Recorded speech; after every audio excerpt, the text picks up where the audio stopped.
Oh, yeah, got you now. Got me. That Yeah. might have been that might have been my stuff up, mate. How are you? Oh, mate, I'm good. Good, no complaints. We had a couple of beers yesterday. We had a golf day, so we got a bye week up here now. Yeah. So finally, like because we've been in lock, I don't know if Jed's told you, we've been unable to do anything. So there's 12 of us, and we had a good round of golf yesterday, and had a fair few beers in the end. It's just Are you a bit dusty today? no, I'm actually not that dusty. Which is, I'll tell you one thing you do up here. You do drink more, like drink more than you would at home. Just like I don't know, not like you're binge drinking more or anything. It's just like access to beers is just everywhere. Like they sell beers everywhere. They're good. So just like one with dinners just goes down pretty nicely. Mate, I grew up in Hong Kong, and you can get four Heineken big ones for four Aussie dollars, Yeah. and a bottle of water costs like $6. So it's always cheaper to do than water. Like, Yeah. how are you enjoying it? Um, I'm loving it. It's been so good for me, like physically, mentally, everything. But then just it's, I mean, there's so many layers to I think why I'm enjoying it. Like not only the culture's been good and different, but just the change, like right at this time in my career, has just been awesome as well. Like I'm sure probably in a different way to Jed, but the outcome's the same for both of us. Just it's been at the right time. How are you? You're coming back to Oz, so this Yeah, is like a short-term thing. yeah. What I got a lot to ask you. I got to ask, what's it like playing with Kieran and Willie LaRue, guys you played against a lot? Have we started? Do you want to rip straight? Yeah, sorry, I should Oh, have got. I just roll. no, Yeah, no.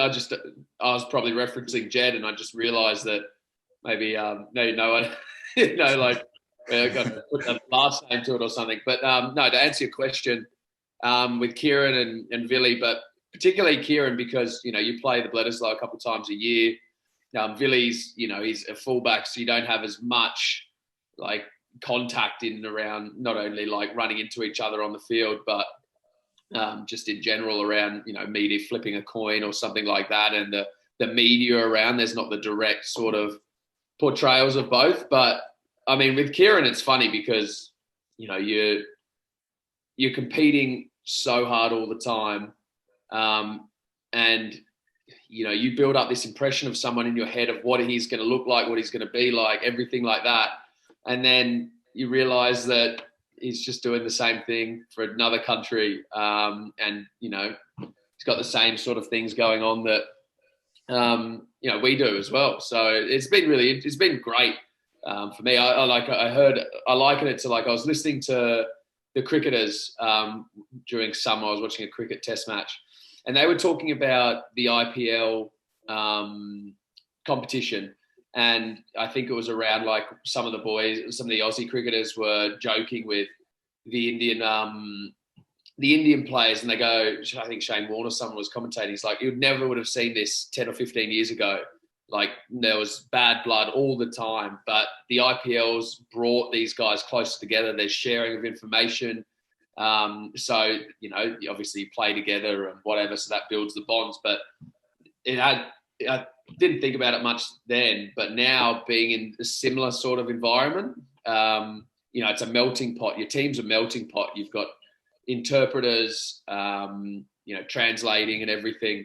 And sometimes you've got people speaking four languages within your team. There's Afrikaans, there's Japanese, there's English being spoke. So it's really cool. And they're two top fellas as well. Have you managed to see much of Japan, or has it just been pretty much in lockdown the whole time? It's been locked down. So when we arrived, it was like things were getting worse. Like it was actually the worst numbers that Japan had throughout the whole of COVID. Somehow they've done a very good job of suppressing that the first time and then again the second time. So where we're standing now in March, it's quite low again. But when we got here in December, January, the teams were freaking out, the companies were freaking out, and the country went into state of emergency, which I think has just been relaxed in all bar Tokyo now. Yeah. And maybe some other prefectures. So unfortunately, I haven't seen a lot of Japan. but like, to put it this way, we got out of our quarantine little bubble, and then our team went straight into a quarantine bubble like simultaneously. So me and my partner are up here for 4 weeks, and I hadn't met a player in the team yet. So it was a really awkward start, but we're able. So just the two of you for 4 weeks. Yeah. Because you find out if you like it. You find out if you like each other after that kind of stuff. Oh, mate, I know. We got married midway through last year, and like so much travel with footy, and it was like a genuine just in each other's pocket for. It was great. It was great. It's one of the reasons we came up here, to actually have some time together. But yeah, it's good. But if you get the time, try and go to Kyoto. Fucking amazing place. And go to the sumo as well. I've never been to anything quite like it. So if you get the time, try and do that. So you've spent a bit of time here? Well, I grew up in Hong Kong, so I've done a lot of different trips all around Asia, and I hadn't spent much time in Japan, but the time I spent there, it's probably my favorite place in Asia. Just like the mix of the old culture and the ultra modern. You got the bullet train, which is the craziest thing I've ever seen. And then as the guy walks through the carriage, he does a bow because that's what they've done for hundreds of years. It's just that really cool mix that we don't have over here. Mate, it's amazing, eh? It's amazing. Like, I've been blown away. I was lucky to snowboard up here a couple of times when I was young. Great family holiday, and loved the food, fell in love with the ramens and the sushis and all that of the world, which, is just another level. Even just rice up here rice should be universally good, but it's better up here. I don't know if that's just like, they say Guinness is better in Dublin. The beer it is. It is. But it's like perception as well. So like you're eating rice and you're like, it's just better here. Yeah.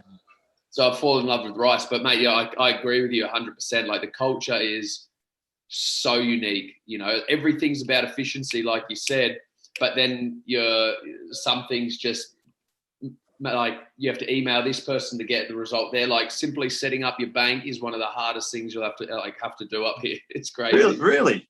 Yeah, like you need to go in. You've got to have a stamp for your name. There's a full process. You've got to have, obviously, usually at home, you've got to have identification as well. But up here, you've got to have like multiple things of identification. You've got your little stamp with your katana, I think, is the writing that, you have to perfectly put in a box. And so all these, like you said, really old school traditional things. And then just wild efficiency on the other side. Mate, how have you found getting out of Sydney? I could imagine for you, and I had Jakey Gordon on the podcast last week. Fantastic fella, by the way. Yeah. But I get the feeling there's a bit of pressure. Is that fair to say? Well, not like it was like a bubble, and I'm not choosing my words well, but almost escaping that pressure might be a nice change of pace for you as well. Oh, on so many levels it has been, and I didn't think it would be. I think what I've learned from being removed from the environment is you can, like, Sydney is my favourite place in the world. I think it's amazing. You've got these beaches, and then you're like Manly's ferry ride into the city, and I just think like that is just like where I don't know where else you can do that. But then I love the people and the lifestyle that we have in Australia. But it can be from being away and being removed from the environment. It's all about what you can fit in your day over, like back at home. Like how much can I get in a day? And then by the end of the day, you're shattered. Wake up, do it all again tomorrow. And I think that's certainly how I've approached my footy back in Oz. Is like, particularly the last couple of years, like, okay, if you've got a day off, what can I get in that day off? I'm not talking training or rugby stuff, but almost like overthinking and like wanting things to work so bad that it always like, doesn't, you put this pressure on yourself. I don't know. I reckon I was close to, like burning out at some point there because you're pushing it so hard and and you're willing it to happen a lot. And I think Sydney's what you make it. So, I mean, the lessons I've learned up here around being able to just enjoy your moments for your moments. I think in rugby, like, you're so focused on the next week. Okay, next Saturday's the next game, and you have a loss, so you've got to pick yourself back up and go again. So you live really week to week, which sounds like you're living in the now, but then you're also quite outcome focused. So you're putting yourself, winning that game or whatever. So actually, he has taught me just to hope, and I hope that I'm smart, can work it into my process back at home. But just that it's going to come, like, that time is going to come. So just try and focus on what I can now. I don't know if you feel the same way about Sydney. Yeah, it's a very work orientated city, and you're right. There is some living in the moment, but it's more, work hard, outcome, party. I think. I was going to ask you about the pressure. What age did you become Wallaby captain? So it would have had to have been 22 or 23. So Stephen Moore was the captain in 2014. And we had a series against the French, who we've got coming out again this year. I hope that can come out. But and he went down with a knee ACL first game of that French series. And then Ewan McKenzie was the coach at the time, put me in as, stand-in until, I guess, Stephen was around, or, wanted to give me a couple of games in there and as captain. But, yeah, I mean, quite young. I think back to what I was thinking about at that point in time was, worlds apart from now, being a bit older. I was going to ask, looking back on it now, and I hope this doesn't come across as anything, but do you think that you were ready for it at the time? Absolutely not. What makes you say that? I think as a 22, 23-year-old guy, I need more time to work myself out. I think that, if I was being honest, you have need to be completely certain on what I'm about, and then the team stuff can flow a bit better after that. Just being a young guy, you've got to battle with, okay, well, there's older guys in the team. So there's that pressure of that. And then, just at 22, 23, there's also that level of just wanting to fit in as well. And that was my third year in the Wallabies at the time, so it's still fresh. So you're combating wanting to fit in, but then also think what's the right way to, guide this team with the assistance of others. It's not like it's a one-man job, and then also working out myself as well. So I'd say that, I don't know, the leadership question, whether you're born or whatever, I think you just need, for me personally, I need more time. I needed more time, but, it gives you a crash course, and, being out of your comfort zone does make you assess things and that you probably wouldn't be looking at or not even thinking about. You're sometimes just thinking about what you're going to do in the afternoon, or, as a rugby player, not some deeper thoughts that I think I've had to have with myself. What about, 22 is a young age. What about dealing with criticism and the stuff that goes with being the Wallaby captain? How did you deal with it at the time? How do you deal with it now, to be honest? Mate, I think this is a big question now, isn't it? With with social media, because everyone's open, everyone, it feels like, is open to or there's a platform to criticize or anything like that. But the interesting thing, and what I've been learning about with how we're just wired as people, you react much more to something that's worse to you, because that's your body's, your body's way of saying that we want to avoid that. Like fight or flight, right? Yeah. So if you see something that's negative, it sticks, and you go, "Oh, I don't want to." How can I avoid that in the future, or all that sort of stuff. You see a good comment or some positive press, it's like a sugar hit. It's in and out in the same second. So, I've seen in players, I know with it myself, you could get 10 good things, but this one thing that this person you might not even know, or, you know, a journalist you've never met can say one thing about you, and then it sits on your mind. So, like, you know, I've battled through, you know, my relationship with social media before. I love your Instagram, by the way. Oh yeah, it's back. It's back. So you know, it's back. I'm coming. So I deleted it. Now I'm back. I've got it again. Don't have Facebook. But you know, through all that time, like your 20s, you just, as a rugby player, as an athlete, you're just absolutely exposed to everyone's got a platform just to let you know what they think. And that's good and bad, right? Like, it's good and bad. Do you just block it out totally, or do you still kind of take some of it in and you're just better at dealing with it now?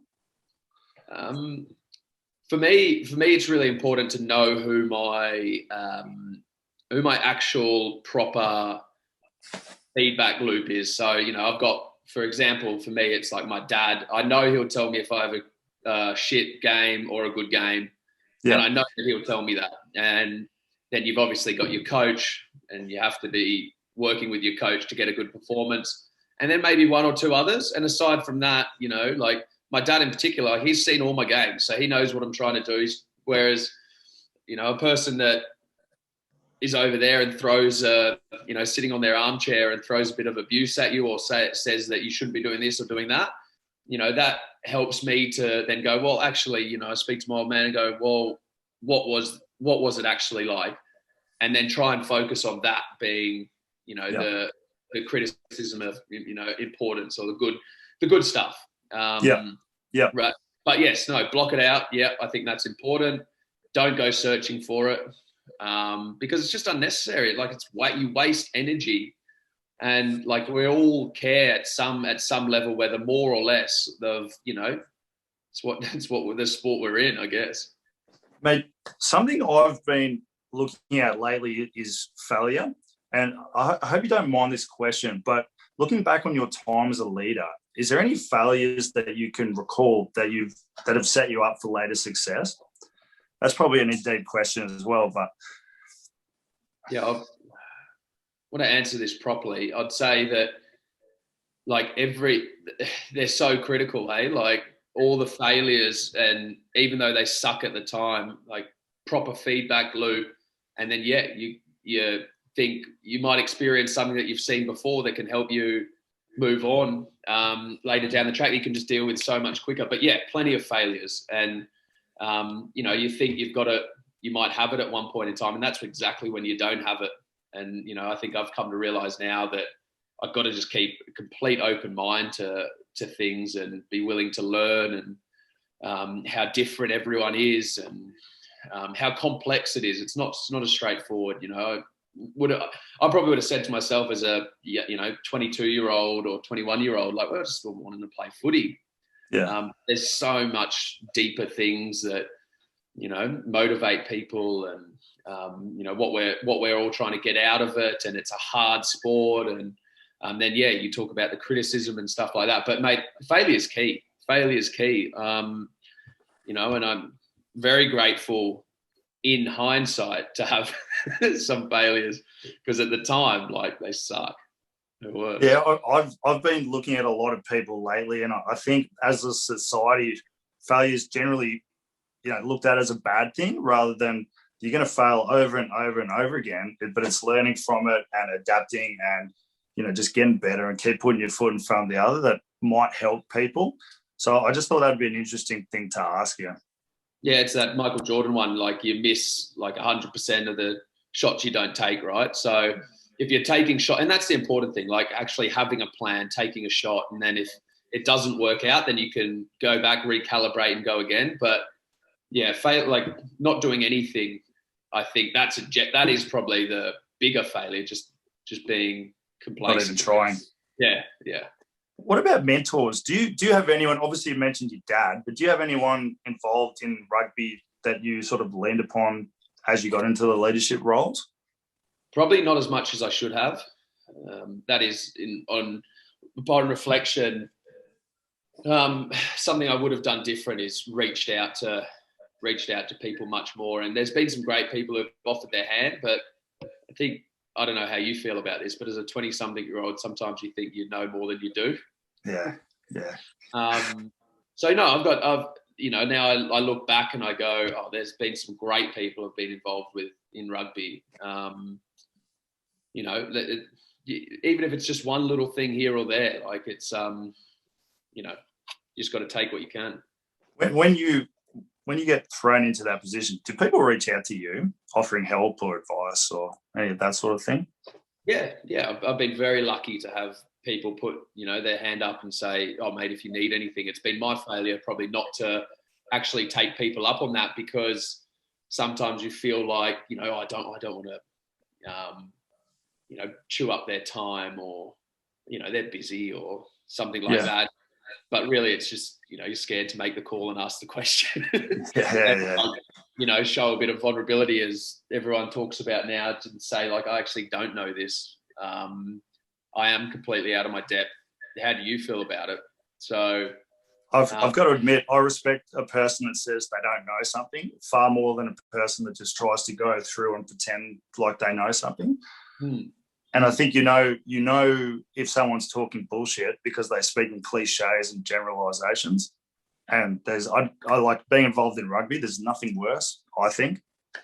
Yeah, no, you're probably right there, and that's why I talked about, like when I was younger in my career, I definitely didn't know it all, but you're sort of nervous to, you think you might have to have it all worked out, and it's okay not to. And that's why I think just the more years you spend in the environment, the more okay you are with saying, oh, I'm either completely out of my depth, or what do you reckon, or leaning on other people more. I wish I had that knowledge, 5, 6, 7 years ago.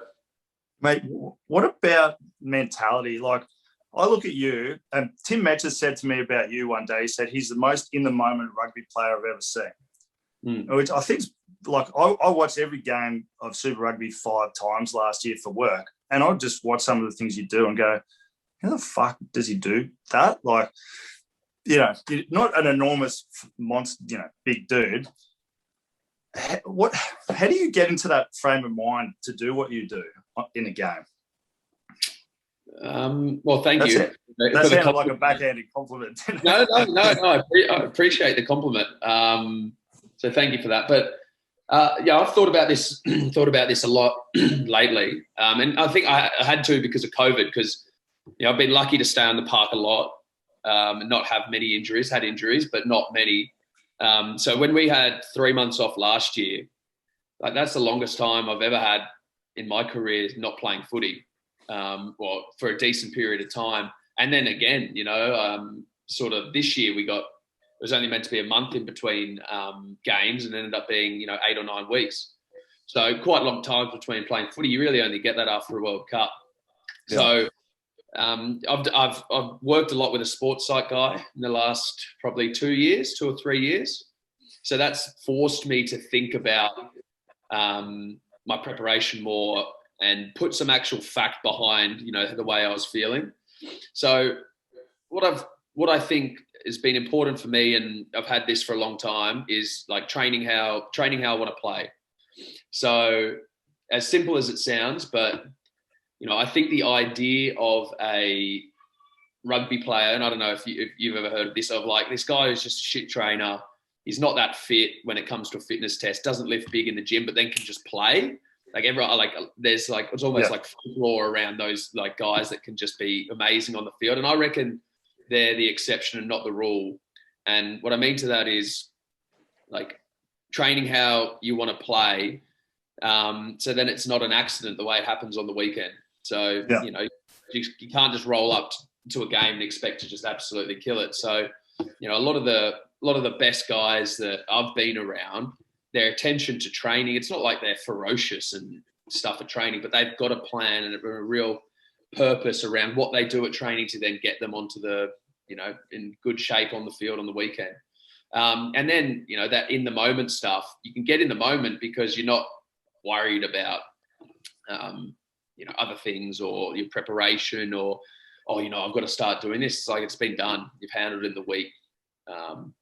And I probably lost that. I probably had that as a younger player, and then you start to worry about outcome, particularly in leadership positions, and you've got to rein that in and go, well, that's not going to help me because that's going to cloud the way I'm thinking. So you've got to try and as an athlete, everyone's always striving to stay in the moment or the flow state or whatever they call it, because that's when you do your best stuff. What you mentioned motivation earlier. What motivates you? Oh, that's. Why are you doing what you're doing? I love competing. It's a competition. Yeah, I love competing. I'm younger brother, so I've got an older brother. He's 18 months older, and he was actually a very good footy player. Played a lot for Manly, grade on the wing there, and so as like a younger brother, it's just you're a constant battle against it. Or we certainly competed a lot, and as the younger one, you're always into it. So that's always been something for me, like just probably when I was younger, trying to keep up with him or beat him at something, and then that just trickled into rugby. And look, I think rugby is a really great game. It's just like it's funny. We had to watch some of our boys play a sort of a B match over here the other day, and when you're not in the mindset to go and it's not game day for you, and you watch it, it is a barbaric sport. Like I was completely, not just rolled up to watch this game. And like the noises, because there was no crowd, like the noises of just like body on body and, guys coming off bleeding and stuff. And that stuff is not even registering when you're playing. I think you're getting yourself like in the zone of how you want to play that day. Then you watch it when you're like, just want to sit down with a pie and a beer or something like that. And it's like, this game is stupid, mate. Like, so... I couldn't agree more. That's part of the reason why I was asking, because I think people think, these guys get paid well and they're representing Australia, and I mean, all that stuff's nice, but what you do is fucking hard. And unless you had something in your brain to go, this is why I'm doing this, I don't think the average person would understand that. Yeah. Does that make sense? Yeah, I think you have to have not a screw loose. I wouldn't say that, because it's not. It is I think it's an unsafe game, but it can be safe. The more you do it, the more you actually do tackling, the better tackler you're going to be, so that you're going to put the head in the right spots, right? Obviously, there's some contacts that are unavoidable. But just to really commit to something, it's hard to get fit in a preseason, get really fit. There's, they're being able to get through 80, and then there's like being really explosive for 80 minutes. Like there's just different levels to what it takes to prepare for that. So, I mean, that's part of it's part of the attraction, is testing yourself against different guys and everything like that. So, I mean, to say that I have one sole motivation or anything like that, I think like anyone, there's little things that'll prick you up at points in time, that you just have to pull on when you need it. Possibly a strange question, but I'm a strange dude, so we'll just go with it. You're not that strange. Come on. You don't know me that well. I'll ask Jed. How do you get away from it? How do you switch off? What do you do in your free time? Good question. And again, throwing back to something that I've probably thought about up here a lot, is I haven't been great at that in the last 2 or 3 years. Probably sounds like I'm venting here, on the It's good. But being up here, like you go, because you've got more time, and I talked about, Sydney, you've just got this, you can fill your day with so much stuff, and you go see your parents here, go catch up with friends, and then go to footy, and you try and fill your time all the time. But up here, you just you go to training, you drive home, and then you can do whatever you want within the restrictions, of course. So I've probably done it poorly, like you said, like thinking about how can we get at home you have a meeting and you're like, how could that have meeting gone better, or are we across what we need to for the game this week? And So I've been poor at it the last couple of years. But if I was, I'm about, like really like having a good morning routine. I've been thinking about those times after training, in between leaving training, getting home, how to, switch off and leave that stuff and mentally decompress. So then you're not still dwelling on that stuff. I mean, surfing, back home is just key. Like I've really been enjoying. It's beautiful. Like it's really nice weather up here. I don't know what time of the year you're around here, but it's crisp in the mornings because it's just coming out of winter. It's crisp, and then gets to like tops of 17 or 18, but beautiful blue days, and it's about to be cherry blossom season.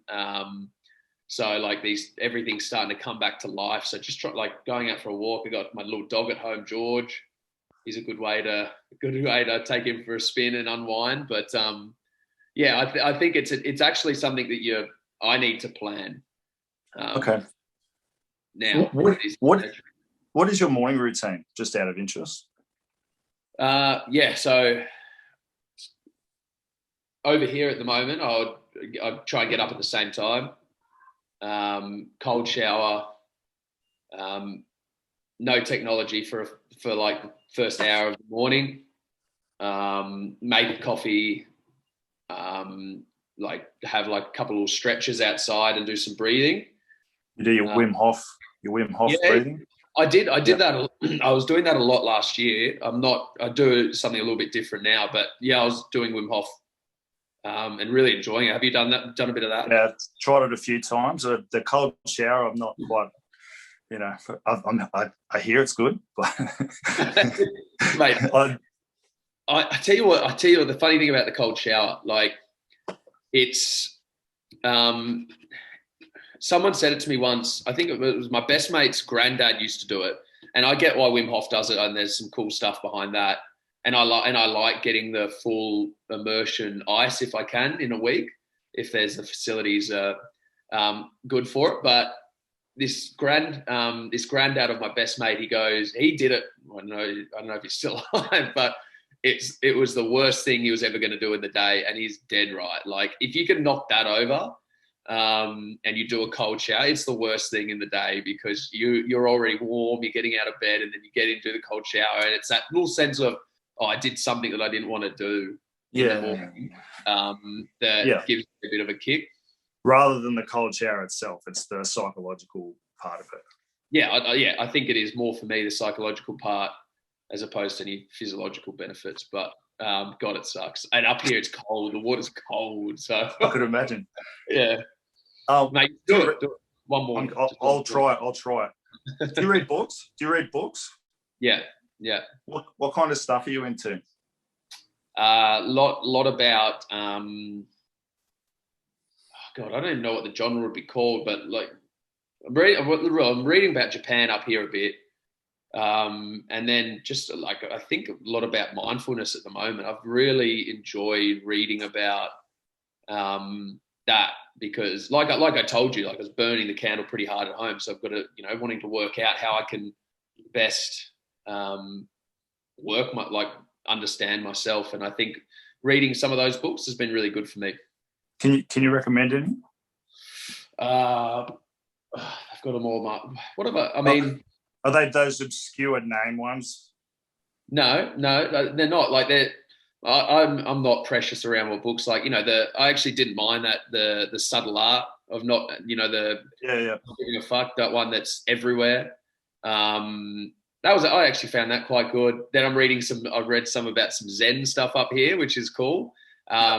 Ikigai and Wabi Sabi, which is some like Japanese things. That was actually really cool to learn about some of the culture and the tea ceremonies. And you walk along, you go for a walk in the morning, and there's a lot of Japanese people just out doing like these movements and doing stretches. And I saw some back at home even. I go, Jesus, like looks pointless. But then reading about why that's done, and Japan in Okinawa has like one of the highest life expectancies in the world.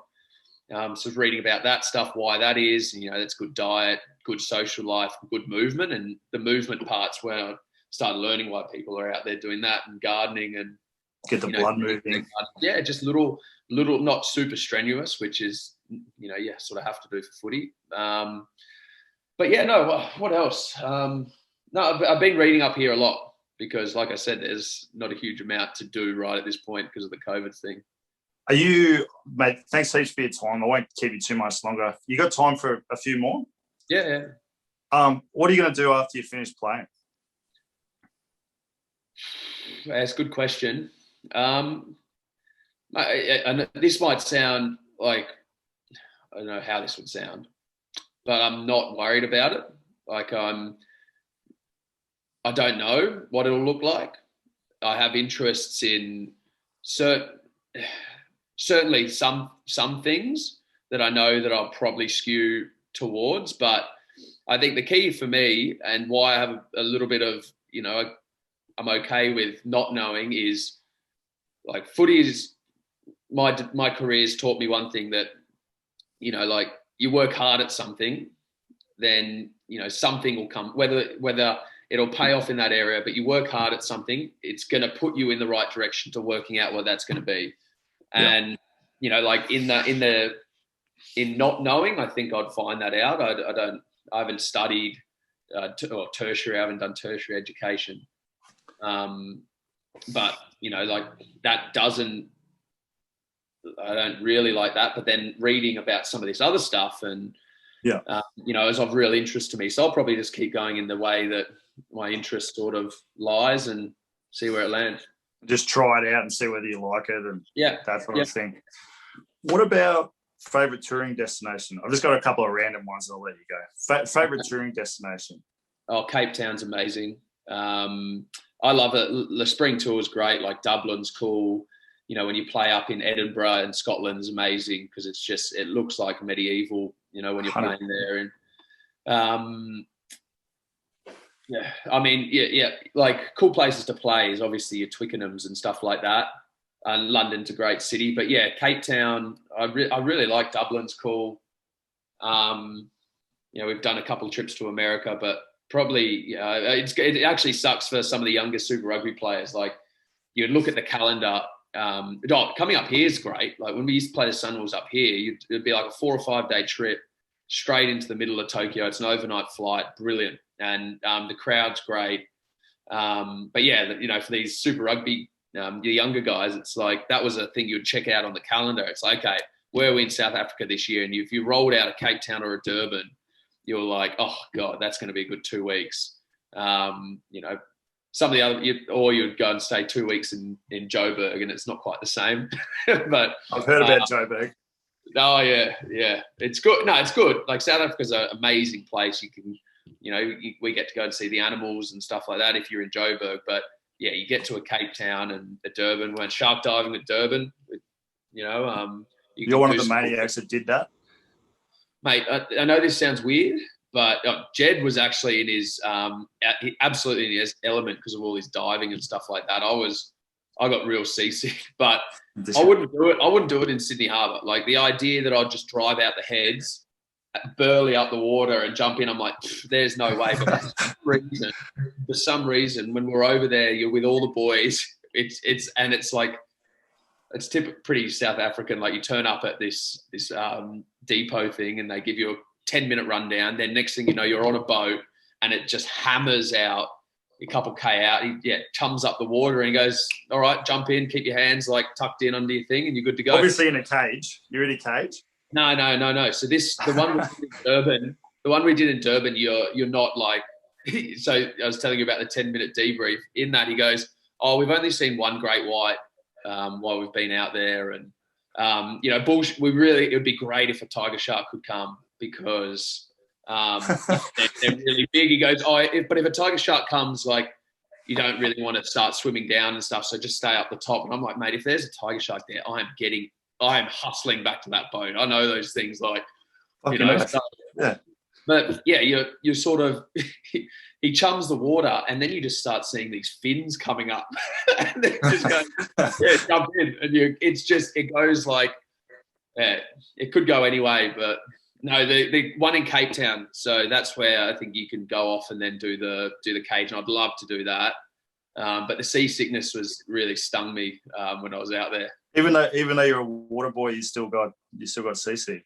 Yeah, because you hammer. Yeah, so I know surfing, everything like that, but just something with the motion of that. And it's funny. This like because a couple of us, it wasn't just me that got dropped when we're out there, but you've got all these sharks like swimming around you. You're in the water. You can't see the bottom. It's just it's crazy. And then we were so sick, you just forget about the sharks. Yeah. Get me back to land. Like, God, there comes this other like black tip shark swim past you, and you're just like, nah. I'm so sick. I couldn't care less. And you get back to land, you're like, that was a crazy experience. But no, I wasn't sick the whole time. For the first 10 minutes I was in the water, it was pretty cool. You can have that. Who's the best? Who's the best player? Broad question.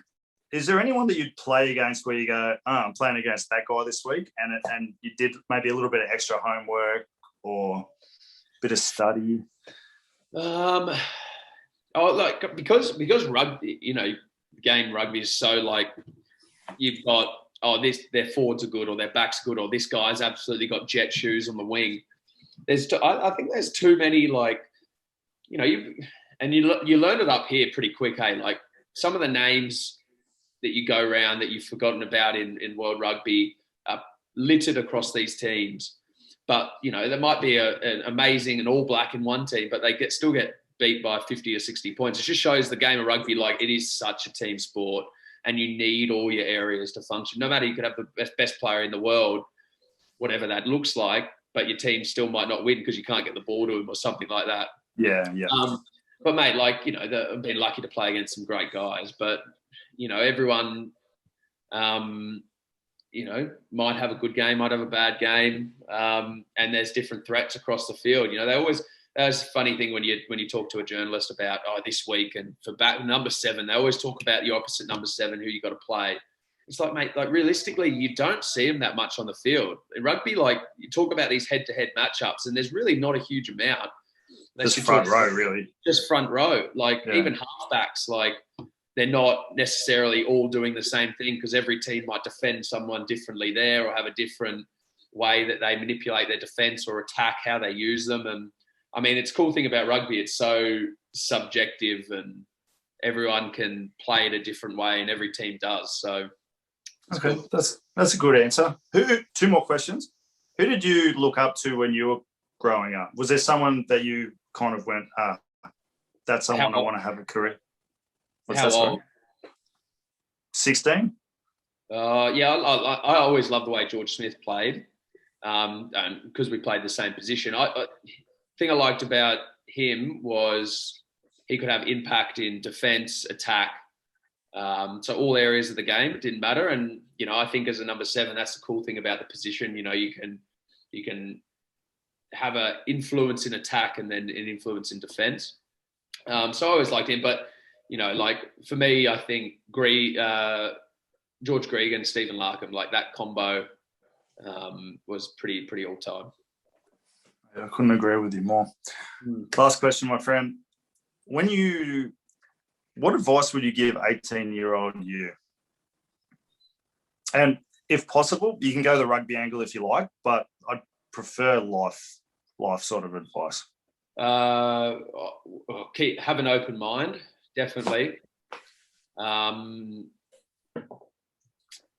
an open mind and only do something because you love it. Don't do it. My mum said to me, she's like, the day you stop enjoying rugby, just stop. And it's too hard to do it that you don't enjoy. Agree. So I mean that I think will apply, for anything. Just you got to try and if you could do something that you enjoy, God, that's the golden ticket. That's the dream, mate. That's the dream. Isn't it? Absolutely. Isn't it? Absolutely. I've got a day job at the moment and I'm surrounded by these guys and, hopefully they don't listen to this, but the light's kind of gone in them, and I think doing what you love is the key. Let's finish on that. Thanks so much, mate. Mate, awesome to speak to you and, good to meet you. Best of luck. Enjoy the rest of your time there. good luck when you get back, all that sort of stuff. No, thank you. Yeah, no, mate, appreciate it. Look after Jed for me, mate. Oh, he's good, mate. He's good. He got back to see his missus. Yeah, I saw that. Which was just such a win. I was so happy for him. And, you know, it's like the world is just not the normal world. Like Japan, like one of the great benefits is it's an overnight flight. You can be home the next day if you need to. Yeah. And it's just made everywhere. Once you leave Australia, you're 2 weeks away from home because you've got to come back and do the quarantine and everything like that. So, I mean, for him to get to the US and see his missus is just awesome. So cool. He's you've known him probably a similar amount of time to me, but he's one of those people that a missus has been a positive influence on them, I think. And seeing his growth, you know, I'm quite impressed with him at the moment. Mate, like for anyone to, you know, there's some great things he's got going on in his life, but it's hard when you're over here and you're by yourself. And he's adopted as such a, you know, good mindset, and he's been so great for me being up here. You know, just it's funny, you know, like you think everyone who speaks English, you can just, you know, it's pretty normal, but just speaking to a guy from Australia, like just the lingo. So I was even talking to this like South African bloke the other day, one of the players, like you said to me, all good, and I didn't know like you all good, like, you know, when you see someone in the morning or something, and that's pretty common back home, but he couldn't work out what I meant by it. I'm like, but it's self-explanatory. And then when I got up here and Jed's like, oh God, it's nice to just talk with someone that's the same sort of, you know, you get what each other are talking about, I guess is what I'm trying to say. 100%, mate. 100%. Well, I appreciate it, mate. Good to meet you. Yeah. Awesome, mate. No, look forward to hearing it, and all the best. Thanks, Mike. See you, buddy. See you later, mate. See you, mate.